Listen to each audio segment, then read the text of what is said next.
United States countries, and I hope India will be a player here too, should not be discouraged from progressing with that multilateral work to try to prevent the worst kind of behavior from having devastating impact on all of us.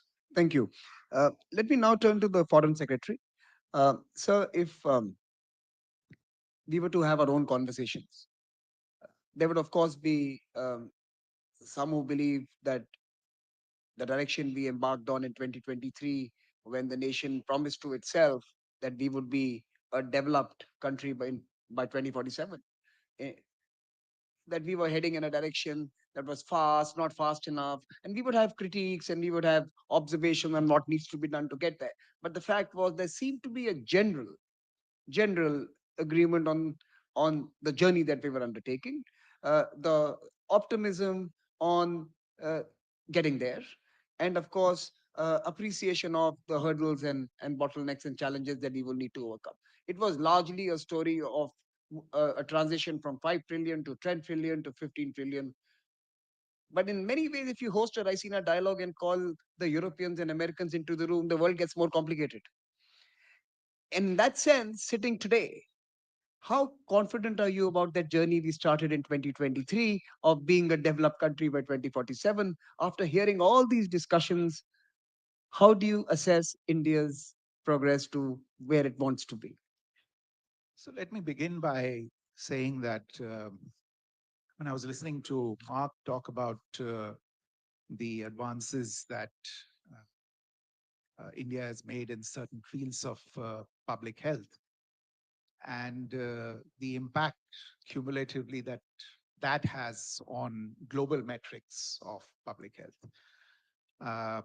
And I would say that the growth and development journey that India is embarked on through Viksit Bharat, developed India by 2047, cannot but have, because of the sheer scale at which things happen in India, cannot but have a systemic impact on global metrics as a whole. And I'm convinced that in a net sense, that'll be a positive impact. And therefore, the journey that India has embarked on through Viksit Bharat 2047 is something that not only all of us in India, but the world should have a stake on in the success of that. If you look at Viksit Bharat, I think it's worthwhile casting an eye on what the design of Viksit Bharat is. It's striking to see the kind of determination and application that is being deployed in making Viksit Bharat a reality. The scale is awesome. The manner in which it is being pursued is particularly striking across multiple agencies at multiple levels. The attention that it receives at the highest level of government, combined with the attention to granular detail, these are, I would say, pretty unprecedented in terms of medium to long term horizon planning in India that any plan or program has seen. So, what we are seeing today is the government, in a sense, institutionalizing ambition and aspiration at the very heart of government itself. Everybody who's today part of any department now has visibility and transparency across 25 different departments on what is likely to happen in 25 years' time. There is, in a sense, a blueprint falling into place across the domains of commerce, finance, technology, resources, the social sectors, health, education, and of course, foreign policy, security, defense, and strategic interests as well. But the really important thing is that you have the contours of strategy falling into place. And we need to, of course, from the foreign policy perspective as well, contribute to that by finding international partnerships, whether it's for trade or technology, resources, skills, etc. Now, as everybody knows, and I think this is what is at the heart of your question, um, all strategy has to survive first contact with reality. And if I look from my perspective, I mean, obviously there will be developments in the domestic sphere, but since I look more, spend most of my day looking at the international plane, uh, what I see is that the trends that were already underway in 2023 have not gone away. In certain senses, they have sharpened. Uh, Conflict in different parts of the world is still with us. The contestation over technology has only become sharper. The crisis in terms of climate or growth or development has become perhaps even more acute, and especially in countries of the global south, which, I'm sure their voices have been heard here, would essentially be saying to the global north that, can we get beyond the conflict, please? And start paying attention to the problems of the vast majority of humanity. But I think in that process, what we have to do, and what I think we benefit from, what gives us inspiration, is that we have lots of positives in handling these challenges, even though they persist today. Those positives are an inspiring leadership, a determination, as I said, to reach these goals and targets, and very well laid out roadmaps to go towards that. From the foreign policy perspective, we continue to engage in conversations and engagements with partners around the world. I would like to think that we bring value to all of the forums that we are part of. We are by no means freeloaders on the international system. I would be the first to confess that we don't have the deepest pockets, but we do bring a lot of creativity and innovation to the table when it comes to development partnerships, especially with countries in our neighborhood and countries of the global south, whether it's in terms of capacity building or infrastructure creation, things like the digital partnership, digital infrastructure, and based on the India stack and many others. So while the challenges will be there and they will change, and everything else that is there out on the international sphere is a moving target in many ways, I think given the determination, the leadership, the vision that is at the heart of Viksit Bharat, we will, I'm reasonably confident that we have it in us to handle these challenges en route to Viksit Bharat 2047. Sir, with your permission, can I ask you a tough question? The only tough questions. What is Okay. an easy So, question? both as the foreign secretary and as the deputy national security advisor, you studied, perhaps even handled complex situations. Now, I'm going to give you three relationships. Which of these would be the most difficult to resolve? Three global relationships, global issues that are currently, agitating all of us. Which would you find the most difficult to resolve? The US-Russia relationship, the US-China relationship, or the US and EU relationship? You're really naming a lot of countries, aren't you? I answered multiple choice questions 37 years ago, but I I did that because that was a condition precedent to getting this job. Since then, all the time that I have been in the diplomatic service, I've learned not to answer multiple choice questions. But more seriously, I think all of the dyads that you have referenced in your question, while of course you have the United States at one end of all of those dyads for good reason, I think amongst the other characters, there are equally important dyads that need attention. And I would in particular say that the Russia-Europe dyad is one that should get a lot of attention and focus, because that, in a sense, may hold the keys to the resolution of a lot of other issues.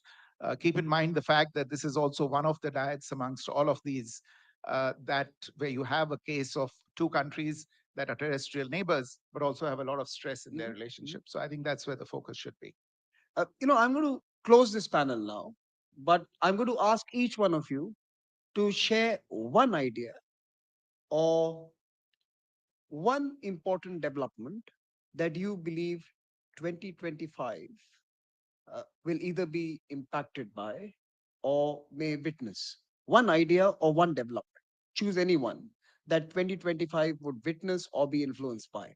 And Carl, can I start with you? And now you can name the country.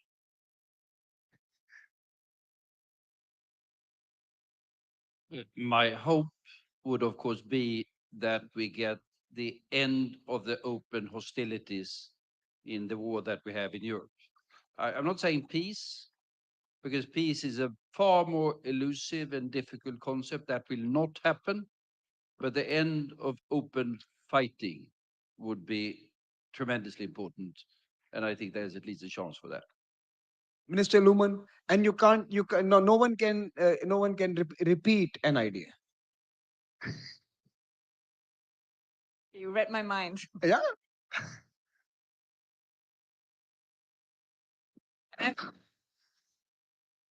I'm I'm I'm also optimistic. So I think we will see in 2025 at least the start of a social media platform that is truly social and is neither controlled by American oligarchs nor by the Chinese government.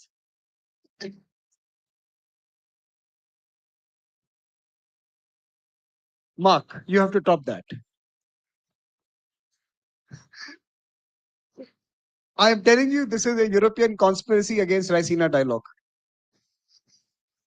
So they call the drop the mic moment.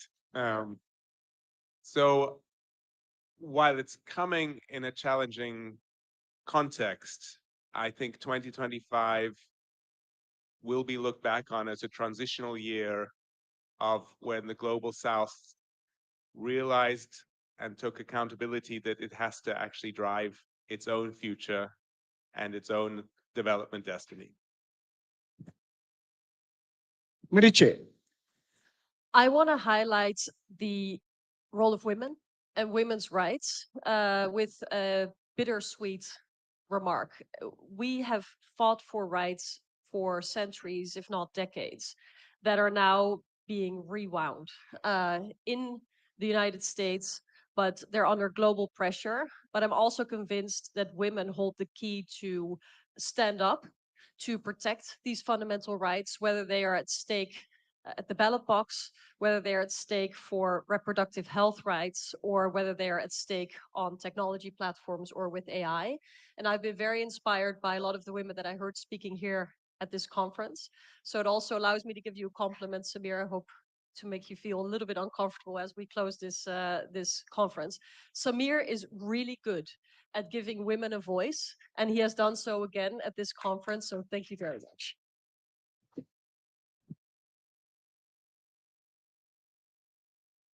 Foreign Secretary. Well, I would note that 2025 is the year that the UN turns 80. And I think it's not lost on anyone that apart from all the security and development and growth crises that we see in the world, one of the crises that filters through a lot of other areas into the world is the crisis in multilateralism. Both global governance, in the economic sphere, in all other spheres. And therefore, I would feel that if, with everything that's going on this year, the challenges to trade, to multilateral finance, of course, governance, I would like to think that if the worm doesn't turn in 2025 with regard to the crisis in multilateralism, then I don't know what else will turn it. And therefore, I would like to see that finally happen in 2025, at least to see the beginning of a process in the United Nations to get into a better model of global governance. Thank you. I think that's a wonderful way to close this edition of the Raisina Dialogue.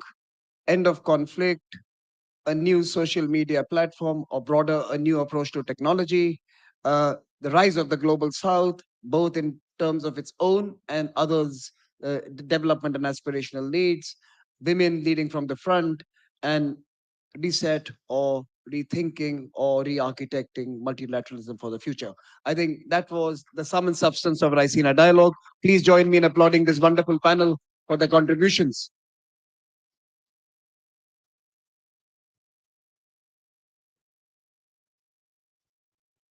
before we conclude, I think it would be only fair, and you've all witnessed it, that if you could all stand up and applaud the wonderful young team at ORF and the young team at MEA who have put in hours to make that happen as they were on stage. Thank you, ORF. Thank you, MEA. And thank you, everyone, for making this happen. Thank you so much. And we take a bow. Thank you. Thank you. Thank you. Thank you, sir.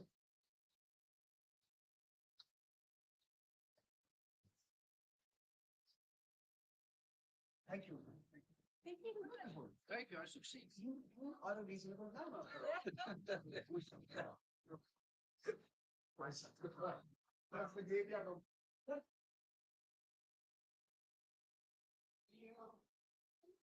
Thank you so much.